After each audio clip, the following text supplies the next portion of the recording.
இவர் சாதாரண ஆளே கிடையாது. யாரும் தொட முடியாத அசாதாரண வேர்களில் போய் தொடக்கூடிய மனிதர். யாரும் போக முடியாத ஆழங்களுக்கு போய் ஆராய்ச்சி பண்ணக்கூடிய மனிதர்.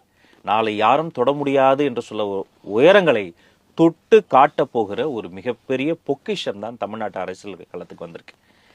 இவரே அங்க வரேன்னு சொல்லி, இல்ல நீங்க இங்க வந்தீங்கன்னா ஏற்கனவே இங்க டிராபிக் ப்ராப்ளம்லாம் ஆகுதுன்னு கோர்ட்ல தமிழ்நாடு அரசு மூவ் பண்ணிருக்கு, இதை காரணமா காமிச்சு இந்த போராட்டத்தை கலைச்சிருவாங்கன்னு போராட்ட குழுவினர் நாங்க உங்களை பார்க்க வரோன்னு வந்து நேர்ல பார்த்து வெளியில வந்து ஊடகத்தை சந்தித்து அவங்க பேசியிருக்கிறாங்க. அதை பாருங்க.